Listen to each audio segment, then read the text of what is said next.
আমার প্রিয় ছাত্রছাত্রী বন্ধুরা, আমি তোমাদের অমিতাভ স্যার। সবাইকে আমার YouTube channel practical and theory ক্লাসরুমে স্বাগত জানাচ্ছি। আজকে তোমাদের সামনে যেটা হালকা সবুজ বর্ণের একটা দ্রবণ রয়েছে দেখতে পাচ্ছ, এটা একটা সালফাইড আছে এরকম একটা র্যাডিক্যালের দ্রবণ। তার মধ্যে আমরা কিছুটা আয়রনের সল্ট ঢেলে দিচ্ছি। ঢেলে দিলাম। এই আয়রনের সল্টটা যেটা ছিল সেটা সালফাইডের সাথে রিয়াকশন আপাতত করেনি। এবার আমরা এর মধ্যে ঢেলে দিচ্ছি আরও একটা আয়রনের সল্ট, এটা হচ্ছে আয়রন থায়াসায়ানেট। দেখো দ্রবণের বর্ণটা কিন্তু একটু অন্য রকম হয়ে গেল। সবাই নিশ্চয়ই কালারটা দেখে বুঝতে পারছো। এবার আমরা এই পুরো মিক্সচারটা এর মধ্যে নিয়ে নিচ্ছি যাতে বোঝাতে সুবিধা হয়। এর মধ্যে আমরা এই নীল বর্ণের একটা দ্রবণ ঢেলে দিচ্ছি। এটার মধ্যে কিছুটা ডিশ ওয়াশ আছে আর আছে কিছুটা উজালার দ্রবণ।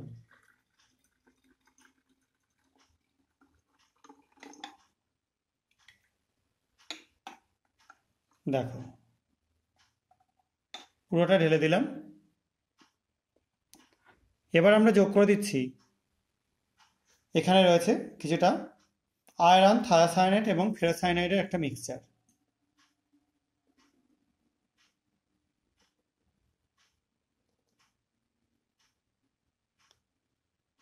দেখো একটা ইমালসান টাইপের তৈরি হয়ে গেছে এখানে অলরেডি, দেখতে পাচ্ছি নিশ্চয়ই।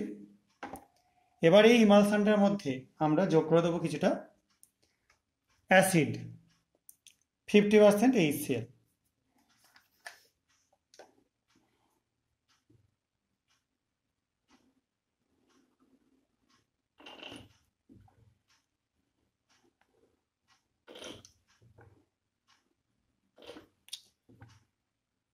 অদ্ভুত কালারের পরিবর্তন হচ্ছে নিশ্চয়ই তোমরা দেখতে পাচ্ছ। এবার এর মধ্যে ঢালবো কিছুটা কার্বনেটের স্যাম্পল।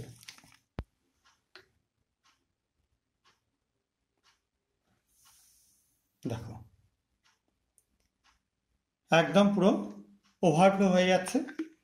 যদি আমরা একটা গ্লাস টিউব বা গ্লাস রড নিয়ে এটাকে একটু নাড়িয়ে দিই, আমি এখানে একটা গ্লাস টিউব নিয়ে করে দেখাচ্ছি,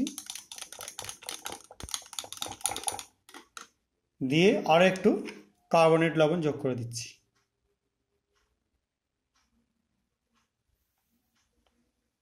দেখতে পাচ্ছ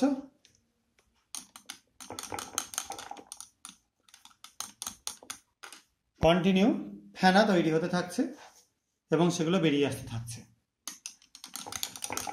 এবং ফেনাটার বর্ণটা দেখতে পাচ্ছে সবাই, বেরিয়ে আসছে কিরকম হয়ে। আলটিমেটলি আমরা দেখতে পাচ্ছি সবুজের একটা মিক্সচার তৈরি হয়েছে, সবুজ বর্ণের। তার মধ্যে এটা পড়ছে কিন্তু ফেনাটা বেরিয়ে আসছে বিভিন্ন রকম কালারে। হালকা বেগুনি একটা কালার আমরা ফেনাটার মধ্যে দেখতে পাচ্ছি।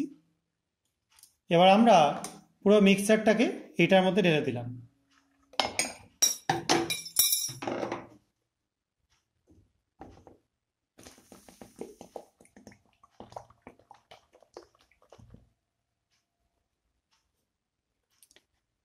দেখো একদম একটা ফেনা সমুদ্র তৈরি হয়ে যাচ্ছে এখানে।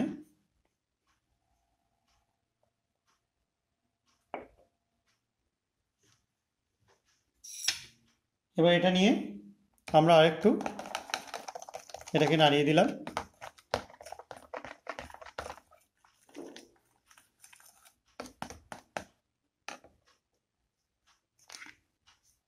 এর মধ্যে আরো যোগ করে দিচ্ছি কিছুটা কার্বনেট স্যাম্পল। দেখো ফেনার লেয়ারটা কন্টিনিউ ওপরে উঠছে। দুর্দান্ত দেখতে একটা কালারেশন আমরা ওপরে তৈরি করতে পারছি।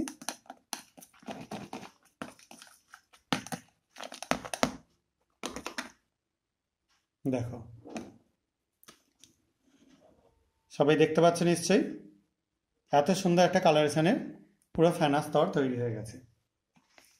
এবং আমরা এই স্তরটা যদি এরকম টাইপের একটা মজাদার জিনিস বা মজার জিনিসের মতো করে দেখতে চাই, তাহলে এখানে কিন্তু আমরা যদি একটা মোমবাতি শিখা এনে জ্বালাই বা রাখি, সেটাও নিভে যাবে, কারণ এখানে কন্টিনিউ কার্বন ডাইঅক্সাইড তৈরি হচ্ছে। এবং এই স্তরের মধ্যে যদি কাগজের তৈরি কোনো জিনিস আমরা জাস্ট বসিয়ে দিই, সেই জিনিসটা কিন্তু এর ওপর ভেসে থাকবে। তো সেই জিনিসগুলো আপাতত আমার হাতের কাছে এখন মজুদ নেই, সেই জন্য তোমাদের দেখাতে পাচ্ছি না। পরবর্তী কোনো এক্সপেরিমেন্টে আমি চেষ্টা করব দেখিয়ে দিতে, যদি চাই, মানে চেষ্টা করব নেক্সট দিনের এক্সপেরিমেন্টেই দেখিয়ে দিতে। তো এরকম টাইপের এক্সপেরিমেন্ট তোমাদের আরও দেখতে ইচ্ছা হলে তোমরা আমার চ্যানেলটা সাবস্ক্রাইব করো, ভিডিওগুলো লাইক এবং শেয়ার করো। আজকের মতো এটুকুনি, বাই।